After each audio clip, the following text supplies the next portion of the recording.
जय माता दी। आज की वीडियो में हम दुर्गा सप्तशती का तीसरा व चौथे अध्याय की कथा सुनेंगे। तीसरा अध्याय महिषासुर वध प्रारंभ। मेधा ऋषि बोले कि इस तरह असुर सेना का संहार होते देख महाअसुर सेना नायक चिच्छुर देवी से युद्ध करने के लिए आगे आया और समर भूमि में देवी पर वानों की वृष्टि करने लगा। वह ऐसा प्रतीत हो रहा था जैसे सुमेरु पर्वत के शिखर पर जलधारा बरसा रहा हो। देवी ने असुर के उस कृत्य को विफल करने के लिए वानों द्वारा असुर के वानों को सहज में ही काटकर उसके घोड़ों व सारथियों का वध कर डाला। साथ ही चिच्छुर के धनुष व अति उच्च पताका को भी तत्क्षण काट डाला। देवी ने असुर के धनुष को काटने के बाद उसके अंगों को भी अपने तीखे बाणों से छेद डाला। इस प्रकार रथ, घोड़ों व सारथी के नष्ट हो जाने पर चिच्छुर ने ढाल व खड़ग लेकर देवी की ओर दौड़ते हुए पैनी धारदार तलवार से देवी के वाहन सिंह के शीश पर प्रहार कर देवी की बाई भुजा पर वेग पूर्वक प्रहार किया। ऋषि बोले कि हे राजन, देवी की भुजा तक पहुँचते ही वह तलवार खंडित हो गई। इस पर क्रोधावेश में आंखें लाल करके उस असुर ने हाथ में शूल लेकर देवी भद्रकाली पर प्रहार किया। असुर का वह शूल आकाश से गिरते सूर्य मंडल की तरह अपने ही तेज से प्रज्वलित हो गया। उस शूल को अपनी ओर आते देख देवी ने भी शूल का प्रहार किया, जिससे असुर का शूल सैकड़ों टुकड़ों में बट गया। इसके साथ ही महाअसुर चिच्छुर का भी वध हो गया। महाअसुर चिच्छुर के वध के बाद देवपिंडक चामर, जो महाबलशाली असुर था, पर सवार होकर युद्ध भूमि में आया। उस असुर ने आते ही देवी पर प्रहार किया, लेकिन देवी ने हुंकार मात्र से ही उस शक्ति को निष्फल करके धरती पर डाल दिया। शक्ति को निष्फल होकर धरती पर गिरते देख चामर ने क्रोध में भरकर शूल चलाया, लेकिन देवी ने उसे भी अपने बाणों से काट दिया। तभी देवी का वाहन सिंह उछलकर हाथी के सिर पर चढ़कर असुर के साथ भीषण बाहु युद्ध करने लगा। युद्ध करते हुए दोनों ही धरती पर आ गए और क्रोधावेश में परस्पर भीषण प्रकार करते हुए युद्ध करने लगे। फिर देवी का वाहन सिंह वेग पूर्वक आकाश की ओर उछलकर जब धरती की ओर आने लगा तो उसने अपने पंजों से महाअसुर चामर का सिर धड़ से अलग कर दिया। इसी तरह देवी ने भी शिला व वृक्ष प्रहार से उदग्र को तथा दांतों, मुख को थप्पड़ों से कराल को मार डाला। क्रोधावेग में देवी ने उद्धत को मसल डाला तो वाशकल को भिंदीपाल से, वानों से ताम्र व अंधक को मौत के घाट उतार दिया। 3 नेत्रों वाली देवी परमेश्वरी ने त्रिशूल से उग्रस्य, उग्रवीर्य व महाहनु नामक असुरों का वध कर दिया। इसी तरह खड़ग के प्रहार से देवी ने विडाल का शरीर धड़ से अलग कर दिया। दुधर व दुर्मुख नामक दैत्यों को भी देवी ने अपने बाणों से प्रहार कर यमलोक भेज दिया। इस प्रकार महिषासुर ने जब यह देखा कि उसकी सारी सेना का संहार हो रहा है, तब वह भैंसे के रूप में देवी के गणों को पीड़ित करने लगा। वह किन्हीं गणों को थुथुन से, किन्हीं को खुरों से, किन्हीं को पूंछ से, किन्हीं को सिंघों से, किन्हीं को दौड़ते हुए, किन्हीं को सिंह गर्जना से, किन्हीं को घुमाकर, किन्हीं को तीव्र श्वास के छोरों से पीड़ित कर धरती पर गिरा दिया। इस तरह गण सेना को धरती पर गिराकर वह देवी के वाहन सिंह को मारने के लिए दौड़ा तो देवी को बड़ा क्रोध आया। देवी को क्रोधित देखकर महाबलशाली महिषासुर भी क्रोधित हो अपने खुरों से धरती को खोदने लगा। वह बड़े बड़े पर्वतों को उखाड़ उखाड़ कर धरती पर गिराता हुआ घोर गर्जना करने लगा। महिषासुर द्वारा वेग से टक्कर देने के कारण धरती क्षुब्ध हो फटने लगी। पूंछ के टकराने से समुद्र धरती को चहुं ओर से डुबोने लगा। उसके द्वारा सिंहों को हिलाने से मेघ फट गया।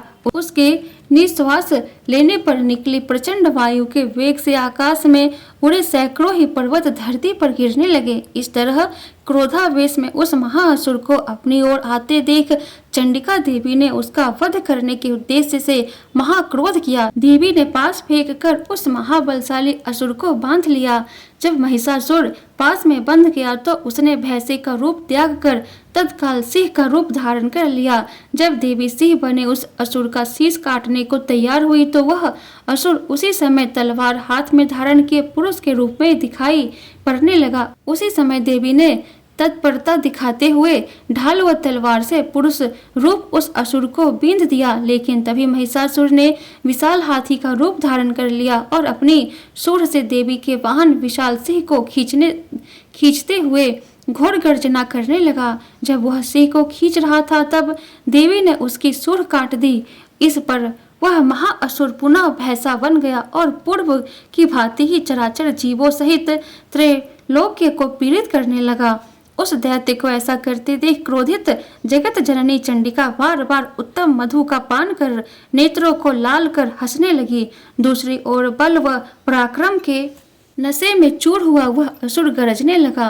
वह अपने सिंहों द्वारा चंडिका देवी पर पर्वत फेंकने लगा। उन पर्वतों को अपने बाणों से चकनाचूर करते हुए देवी बोली। उस समय देवी का मुख मधु मद से लाल था तो वाणी लड़खड़ा रही थी। देवी बोली कि रे मूर्ख, जब तक मैं मधुपान करूं तब तक तू जितना चाहे उतना गरज ले, लेकिन जब मेरे हाथों से तेरी यहीं पर मृत्यु होगी तब देवता गर्जना करेंगे।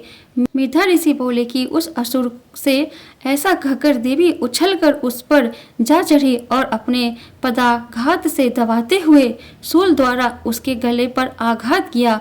देवी के पैर से दबने पर भी महिषासुर अपने मुख से दूसरे रूप में बाहर निकलने लगा। वह अभी आधा ही बाहर निकला था कि देवी ने उसे वहीं रोक दिया। इस प्रकार वह पूरा बाहर नहीं निकला पाया। आधा निकला होने पर भी वह देवी से युद्ध करने लगा तो देवी ने विशाल तलवार से उसका शीश काट डाला। इस तरह महिषासुर का वध हो जाने पर आसुरी सेना हाहाकार करती रणभूमि से भाग छूटी।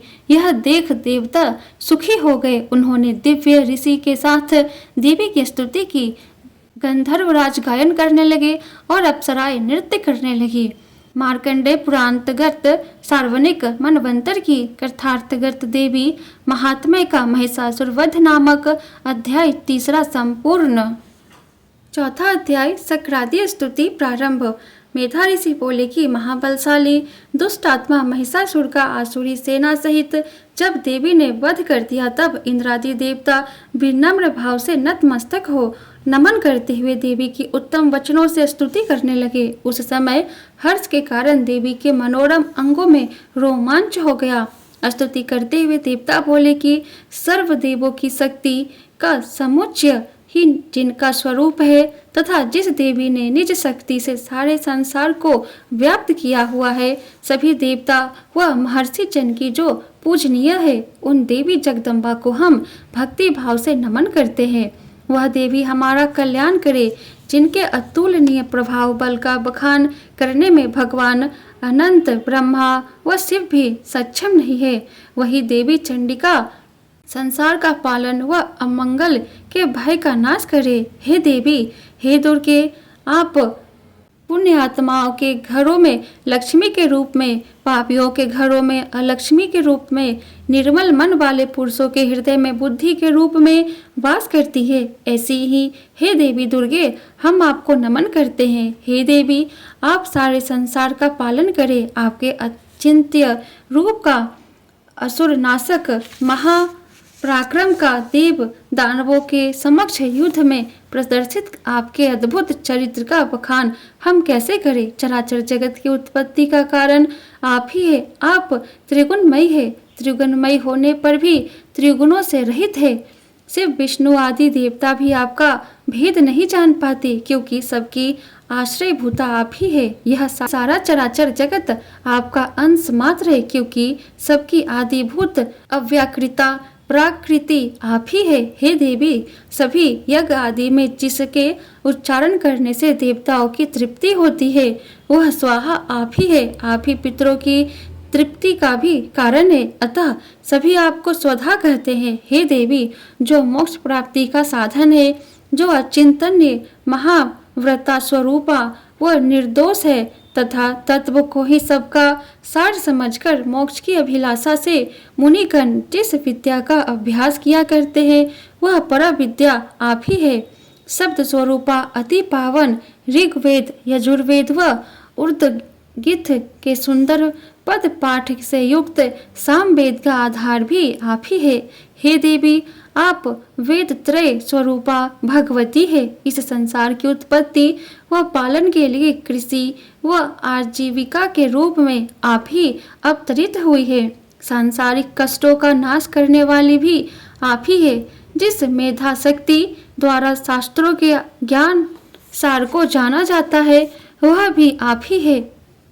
इस दुस्तर संसार रूप सागर को पार करने के लिए आप ही नौका स्वरूपा है। आप निरासक्त है।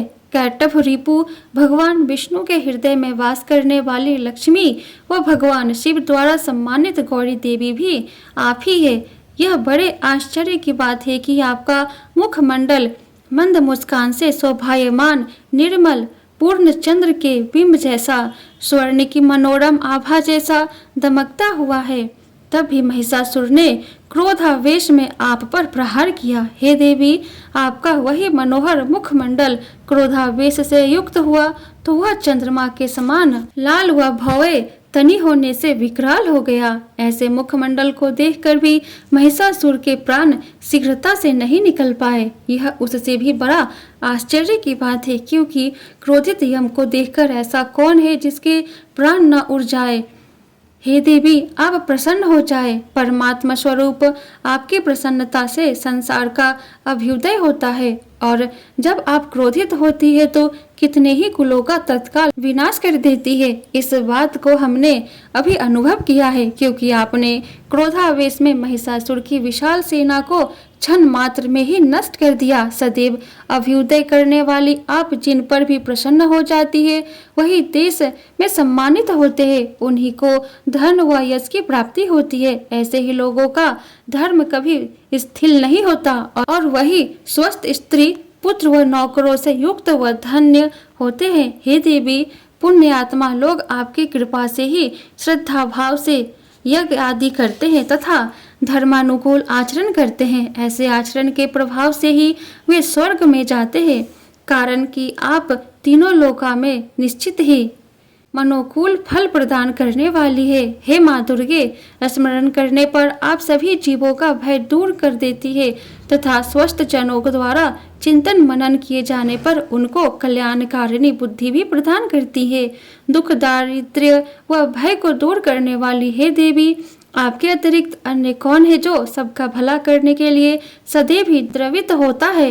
हे देवी, आप शत्रुओं का वध इसलिए करती है ताकि संसार सुखी रहे तथा भले ही ये असुर दीर्घ काल तक नरक में वास करने के लिए पाप ही करते रहे हो, लेकिन आपसे युद्ध करते हुए मृत्यु को प्राप्त हो ये स्वर्ग में जाए। हे देवी, आप शत्रुओं पर शस्त्र प्रहार किस कारण से करती है? इन राक्षसों को आप दृष्टिपात करके ही क्यों नहीं भस्म कर देती? आप ऐसा कर सकती है, फिर भी नहीं करती, क्योंकि इसमें भी आपका यही उत्तम विचार है कि सभी राक्षस आपके शस्त्रों से पवित्र होकर उत्तम लोकों में जाए। इस तरह राक्षसों के प्रति भी आपका यह विचार अति उत्तम है। आपकी तलवार के प्रखर तेज से वह आपके त्रिशूल की नोक की तेज चमक से चौंधिया कर भी दैत्यों की आंखें नहीं फूटी। इसका कारण यही था कि वे मनोरम किरणों से युक्त चंद्र सम आनंददायी आपके मनोहर मुख का दर्शन कर रहे थे। हे देवी,